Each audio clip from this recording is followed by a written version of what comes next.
berarti kan itu udah nggak ada moralnya gitu aja sih. Dia uangnya lagi diendapin, habis itu dengan alasan nanti mukanya udah sembuh, uangnya mau dialihkan ke yang lain. Tapi jangan janji-janji manis. Buang janji-janji manisnya, buktikan sekarang bilang itu. Saking kan manisnya sampai sekarang tinggal pahitnya doang. Pinter-pinter sih mereka. Aduh, mulus lagi. Pinter main dramanya, pinter lama-lamain. Mengerti kan kenapa Aji bisa melakukan itu terhadap Samiun? Ngertilah, masa sih nggak ngerti?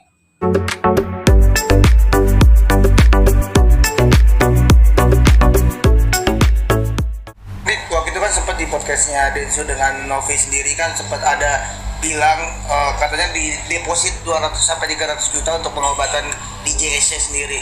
Mungkin itu benar nggak sih? Itu saya belum ada dengar sama sekali. Belum dengar. Kalau mendengar kita mendengar, cuma buktinya itu nggak ada. Sampai sekarang ya teman-teman tidak tahu, mereka hanya janji, faktanya nggak ada. Bahkan ada sempat beberapa kali reimburse yang nggak diganti sama pihak yayasan. Gitu. Kecewa banget sih. Kecewa kata Agus, kecewa. Saya nggak punya etika. Nggak punya etika. Siapa yang nggak punya etika? Siapa yang nggak punya etika katanya? Tapi banyak komentar netizen katanya menjaga harga diri kan. Agus sempat bilang menjaga harga diri nih, gue nggak apa-apa nggak terima di sini jaga harga diri. Nah itu tanggapannya gimana Gus? Sekarang begini, orang lagi depresi, apapun bisa dilakukan. Itu aja sih intinya. Sekarang kalau misalnya keluarga kita dihancurkan dengan hal-hal seperti itu, dengan membuat statement, dengan menyerang istri saya, keluarga saya. Tapi sempat kaget nggak sih kalau dana itu ada yang nggak sih dialihkan ke NTT? Dengeran? Iya, Ya ada. kaget dong, aneh aja gitu, kok bisa gitu. Tidak ada persetujuan dari pihak kita juga bisanya melakukan hal seperti itu. Berarti kan itu udah nggak ada moralnya gitu aja sih. Nggak ada moral. Luka bakar sendiri sempat katanya mau lebih diutamakan nih. Apakah udah ada upaya mungkin? Ya, Luka bakar kan Agus sempat bilang kalau bahwasanya ingin luka bakarnya tuh segera diproses terlebih dahulu dibandingkan matanya gitu mungkin. iya. Dia uangnya lagi diendapin. Ya uangnya lagi di sana.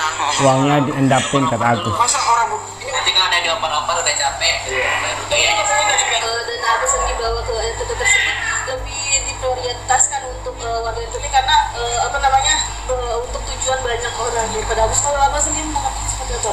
Oke, ini kan awalnya dana 1,3 miliar ini kan objeknya kan untuk Agus, pengobatan mata Agus, penyembuhan matanya Agus. Tapi berubah lah untuk penerima manfaat lain korban bencana alam di Nusa Tenggara Timur.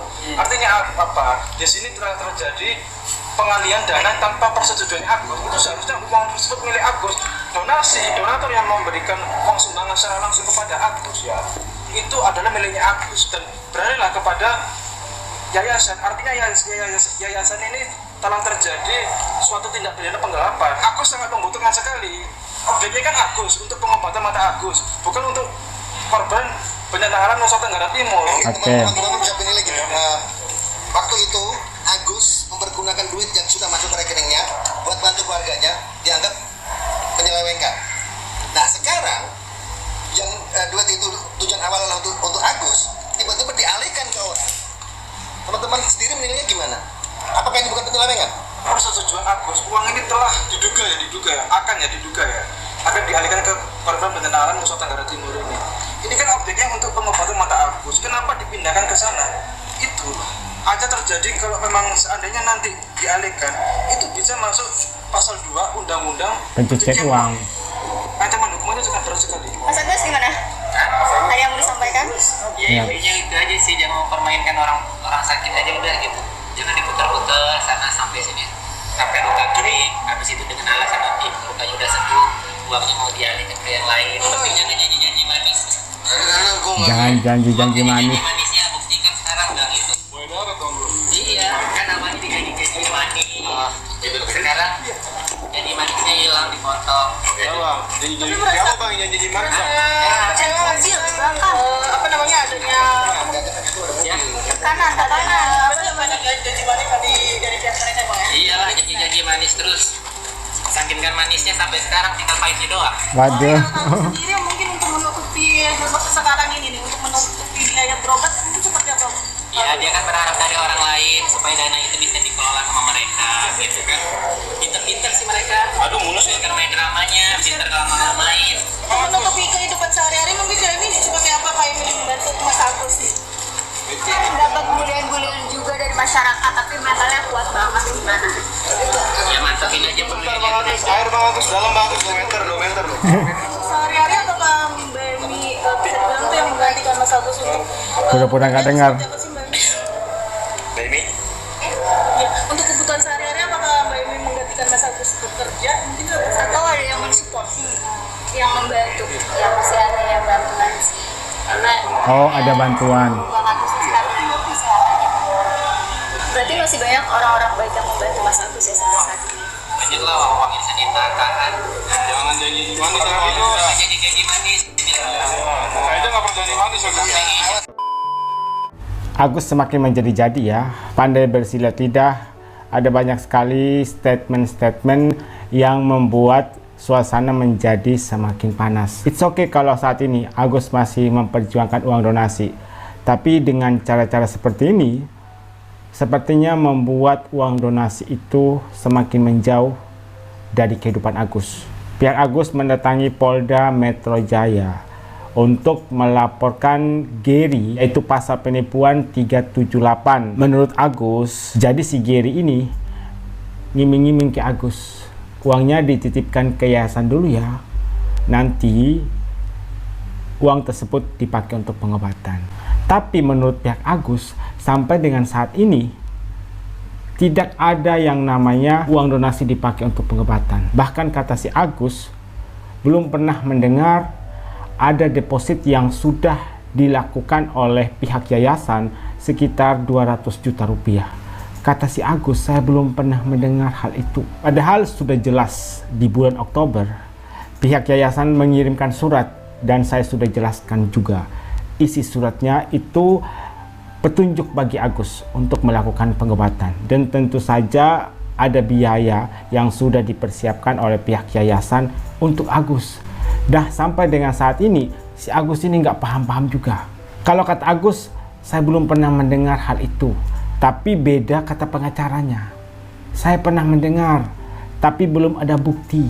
Jadi kata mereka, belum ada bukti bahwa ada deposit dari pihak yayasan sebanyak 200 juta. Dari pihak yayasan juga perlu membuktikan perkataan mereka, apakah memang betul atau tidak.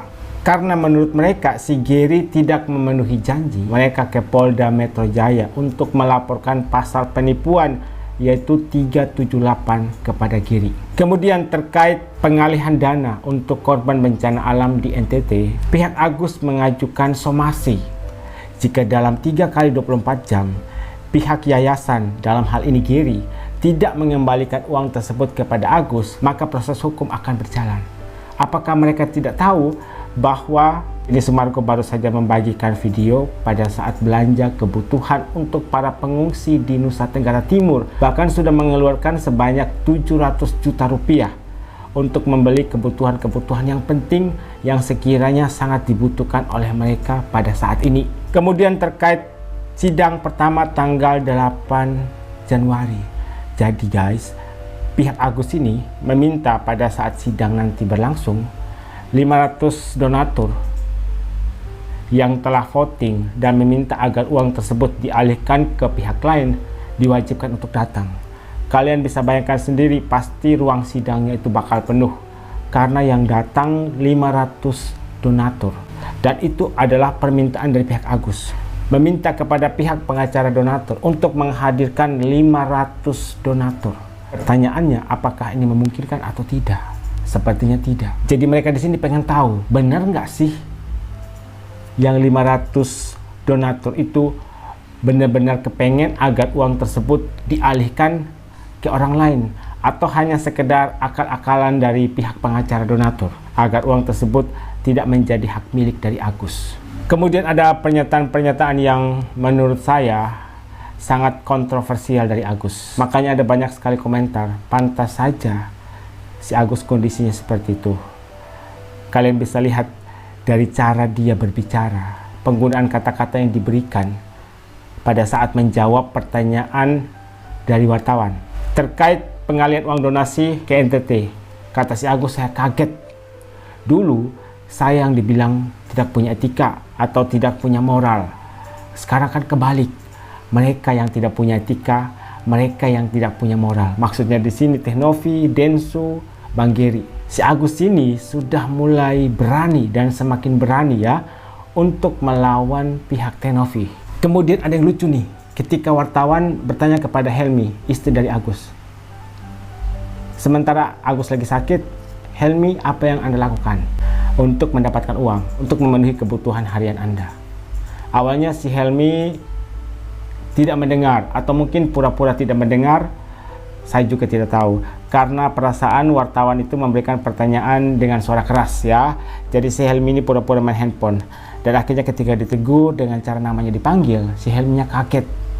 Apa tadi pertanyaannya? Kemudian diulang lagi. Nah, di situ dia menjelaskan bahwa saat ini mereka itu masih mengharapkan bantuan dari para donatur. Jadi ada orang-orang baik yang berniat untuk membantu mereka. Bahkan kuasa hukumnya sempat bilang akan ada bantuan bulanan untuk Agus. Siapa coba yang gak kepengen punya kehidupan seperti Agus? Setiap bulan sudah dapat gaji tanpa harus bekerja keras. Tapi dia masih mengharapkan uang donasi. Padahal menurut feeling saya, Agus kemungkinan besar tidak akan mendapatkan uang donasi itu kembali. Tapi di sini Agus perlu bersyukur karena Bang Densu akan membiayai pengobatan dari Agus. Bang Densu sudah berkata di podcastnya, dia akan membantu Agus untuk pengobatan. Jadi menurut saya, karena uang donasi tersebut sudah dialihkan ke pihak lain, sepertinya Agus jangan terlalu berharap lagi untuk mendapatkan uang donasi itu.